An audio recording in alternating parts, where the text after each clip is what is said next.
Hi guys, good day everyone. So guys, another video. Guys, ma-share ko lang yung buhay Amerika. Oh, by the way guys, nakikita niyo yung mga taxi niyan? Nagganyan din ako dati. Yan din yung isa sa mga naging trabaho ko nung bago ko dito sa Amerika. Nag-taxi din ako. Nag-try ako ng konting Uber. Halos marami na ako napapasok dito. Yun nga, yung banquet server, tapos limo driving. Oh, by the way, ito yung kotse ko ngayon. Yung kotse ko, ayan. Yan yung gamit kong kotse ngayon. Yung Cadillac Escalade. So alam niyo guys, kasi dito sa Amerika, maraming trabaho. Yung nga lang, may mga instances kasi na medyo may mga taong nagsasabi, walang trabaho sa Amerika, walang ganito lang. Yung iba kasi maaarte, maselan, hindi nila manunok yung pride nila kasi palibasa hindi naman natin sila masisi dahil mayaman sila sa Pilipinas, maganda yung buhay nila sa Pilipinas. Ngayon pagdating nila sa Amerika, may hirapan talaga sila mag-adjust.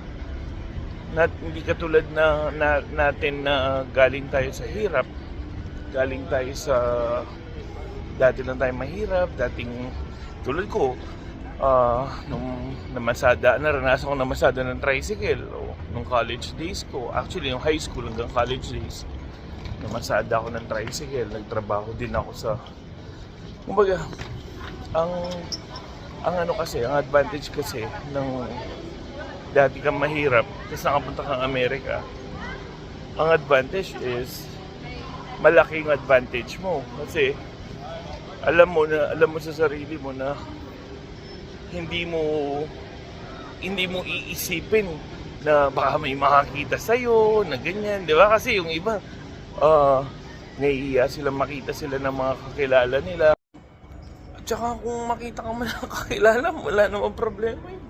Ano ba problema yun? Tatrabaho ka naman ng marangal, di ba? Eh nga lang, yun yung advantage kasi guys ng galing ka sa hirap. Galing ka sa hirap, parang mas malaki talaga yung super laki yung edge talaga pag galing ka sa hirap. Alam mo kung gaano, alam mo kasi, yun yung advantage kasi marami ka ng dinaanan na hindi nadaanan ng galing sa yung mayaman sa Pilipinas natin, kasi ang dami ka na na-encounter. In fact, may kaibigan pa nga ako na sabi niya, huwag mong kasi maganda yung buhay nila sa Pilipinas. Sabi niya, huwag mong sasabihin nagtataxi ako ha. Sabi ko, pero okay lang naman yun. Pero nga lang kasi, yun nga lang, dahil yun yung advantage. Kasi nga, tayo galing sa hirap, walang problema sa atin. Kahit ni sino pa makakita sa'yo, okay lang. Ako hindi, wala akong pakialam. Basta ako, tatrabaho ako ng marangal, naghahanap buhay ako ng marangal, and I'm proud of it.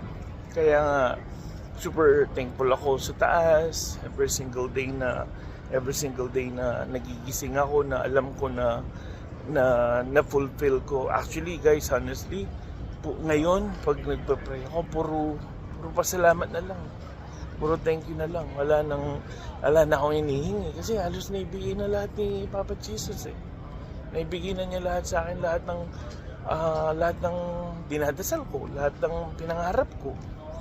Super happy na ako, kaya super contented na ako sa buhay ko ngayon. Siyempre may pangarap pa rin, siyempre gusto pa rin matupad yung mga ibang pangarap ng yung mga ibang bagay na gusto kong magawa pa sa buhay ko. Kaya life goes on, di ba? Thanks guys.